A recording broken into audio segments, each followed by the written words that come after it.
Longton from the band Broken Day Machine. We're out of Detroit area, all around local parts, whatnot. Been in a band about, let's see, a little past 3 years now. Very nice. And you play lead guitar, right? Yeah. Very cool. So, who do you guys record with? The first album we recorded with a guy named Brian Woodring. I haven't been in contact with him in quite some time. Our first album came out in 2008. It's called Tomorrow Ends Today.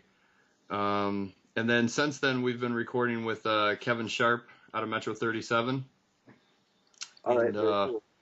he's a really good all-around guy. Knows what he's doing. Knows how to record.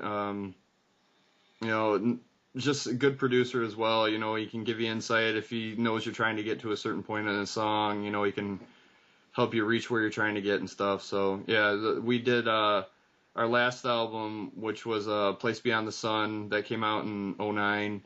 And then our current album, which is coming out on iTunes July 5th, is called Morning of Surrender. And we recorded that one with him as well. Very cool. Kevin's a good guy. I know him. I know a few bands that recorded with him. Yeah, he's a really good guy. So, what drives you to make music, personally? I just love the feeling when I'm writing, it puts me in a whole nother place, I think just for any musician in general, it's kind of like another emotional output, because, I think musicians are probably the most emotional people there are. Otherwise they wouldn't make music. I mean, that's one way of, showing their passion for what they do is just putting their heart and soul in a song. So, that's really my whole focal is, I when I write, if I'm pissed off about something, I put a lot of aggression into what I'm writing, or, and it all the moods go into the guitar playing. So, that's pretty much sums it up, I guess. Oh, yeah, very cool. So, what equipment do you personally play on? A lot of people like to know that. I play mostly out of Epiphone Les Paul. I have a Zakk Wylde Custom, and I just have a Les Paul Standard as well. And I use a Line 6 amplification. That's really, everything I need right there. All the effects are built into the amp and whatnot. So I'm looking to upgrade eventually. I want to get a full stack or whatnot. Right now I just play out of a 150 watt combo amp, two 12-inch Celestion speakers. So, and thing's plenty loud enough on stage. I mean, 150 watts on any stage is going to be plenty loud enough. Very cool. So you guys have your CD release party coming up June 9th, right? July 9th. Yeah. Where's that at? That one's at the Rack and Roll in Riverview. And we got, hold on a sec. Forgot to shut the phone off. We got Potty Mouth Sissies on the bill, Core Effect, Blackmail, and another band called One Click Gorilla, I think. Very cool. So, what do you think about digital media? I think it's really good, especially for local bands and whatnot.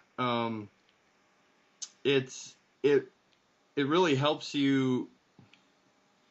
Sorry, it really helps you get your music out there, and makes it a lot easier to put your stuff, on iTunes and such, and just be able to distribute music worldwide, where you're not able to do that, especially if you're not a signed band, you don't have a record label backing you and putting forth all this promotion. You got to be pretty much your own promoter, promote your own music, do as much as you can to get the band name out there and, get people to hear it, beg different stations to play your stuff, I mean, digital media is a great way for anybody to go online, look up a band, and be able to hear a song and say, oh, I like these guys, I'm going to download them off iTunes or Amazon or whatever, and it supports the band and, it keeps the band going. And, I think it's a good thing overall.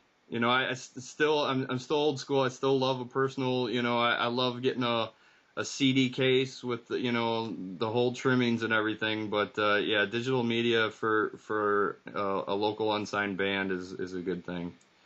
Definitely. So a question that kind of leads into that is, do you think that a band needs a label in order to make it bigger? Not always. I've seen bands that have done it without a label.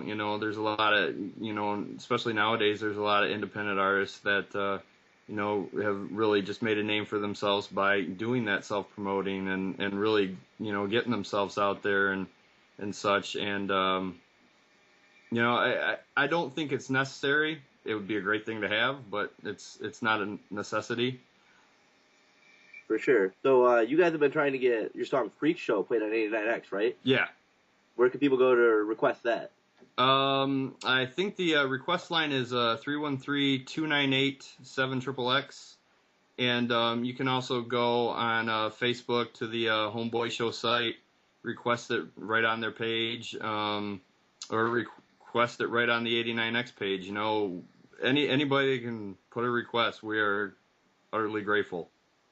We're really proud of the album that's coming out, and we think everybody's really going to enjoy it. It's got a mix of different stuff on there. It's the one great thing I love about being in this band is that we don't specifically stick to a certain genre. If we're writing a song and who knows, it's a country song and it just happens to be a good song, we might end up recording it. It all really depends on the song. If we think the song is worth it, we're not going to throw it away just because it might be a different genre or it's we're an alternative band. We're not recording this. We don't do that. It's straight up. If it's a rock song, country song, whatever, it gets recorded. So, who do people contact for booking? Basically go through me. Yeah. I do all our booking. You can contact me on Facebook, through the band site. You can email at us at, brokendaymachine@yahoo.com. Anything like that. It's the best way, I check the emails every day and I'm on the Facebook band and my personal one pretty much every day. So. Very cool. You have anything else you'd like to add?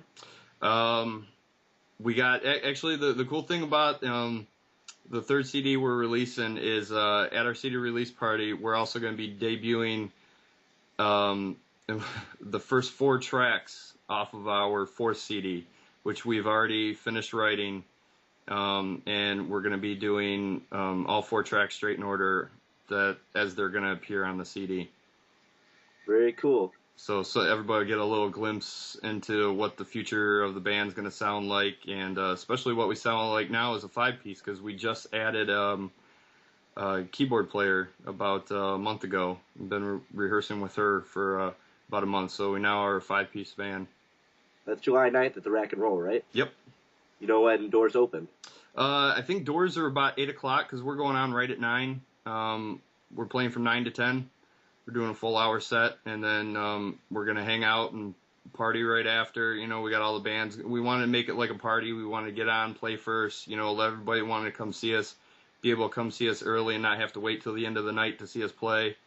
So, yeah, we're going to go on right at 9, start playing and get off stage and just have a good time. And, hopefully everybody actually will get a CD at the door with their admission price. So.